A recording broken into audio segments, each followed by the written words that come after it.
No period of history is more misunderstood or underappreciated than the Middle Ages. The 10 centuries from the fall of the Roman Empire in the 5th century to the start of the Renaissance in the 15th. This is especially true between the year 1000, when global warming brought grapes to England and grain to the coasts of Greenland, doubling the population and reviving town life all across Europe, and 1348, after the warming had ended and the Black Death arrived from the east. Let's take a closer look at these years. We'll make a good start by dispelling some nonsense. The people of the Middle Ages did not believe the earth was flat.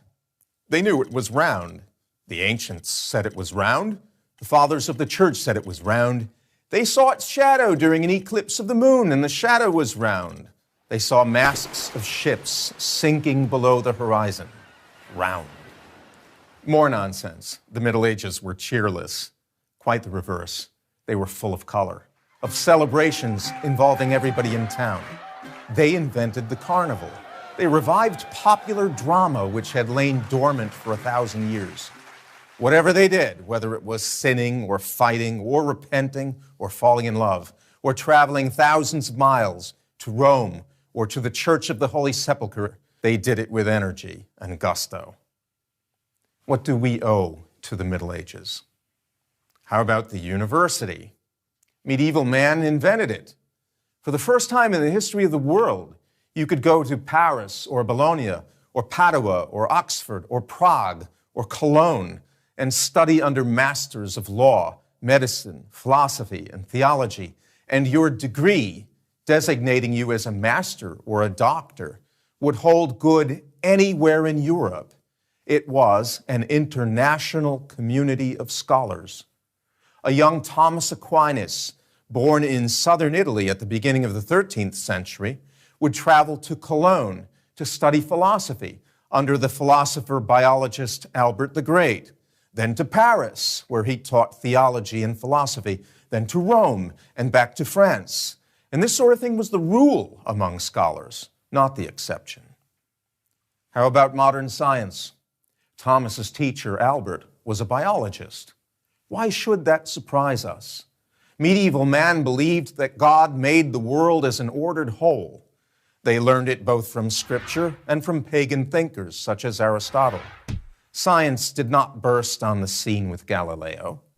Copernicus died in the 16th century, but he was a priest astronomer at a Polish university founded in the Middle Ages. He wasn't even the first man to suggest that the earth orbited the sun. Others had ventured the suggestion. Most prominent was the late medieval Nicholas of Cusa, a philosopher and a cardinal in the church. How about architecture? If the Middle Ages were dark and ignorant, how come ordinary people, masons, carpenters, painters, sculptors, glazers, erected the most beautiful and majestic buildings to grace the earth, the Gothic cathedrals, without power tools, with pulleys and winches and scaffolding in their bare hands? They built up lacework in stone and glass, flooding vast interior spaces with color and light. We have nothing to match their complexity and beauty. And art? Studying the ancients, medieval man produced whole genres of art that the world had never seen. There had never been anything like Dante's Divine Comedy, or Chaucer's Canterbury Tales, or the Arthurian legends of Chrétien de Troyes, or the paintings of Giotto, or the astonishingly beautiful and precise work of the illuminators of manuscripts. What else do we owe to them? Western music. They invented our musical notation and Western harmony, not to mention the humble carols we enjoy at Christmas time. A tradition of local self-government. Witness the chartered towns all over Europe, free associations of men united for the common good, friars, guildsmen, members of lay orders devoted to good works, people who established schools, orphanages, and hospitals. Far from the Dark Ages, which it is popularly called, the Middle Ages might better be described as the brilliant ages. a startling epoch of progress from science to art, from philosophy to medicine.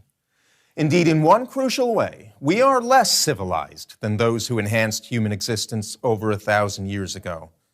We dismiss the achievements of our ancestors and fall short of them. They honored their ancestors and surpassed them. I'm Anthony Esselin of Providence College for Prager University. Join Prager University. Click here to subscribe to our YouTube channel. Click here to sign up for free at prageru.com for quizzes, contests, and prizes.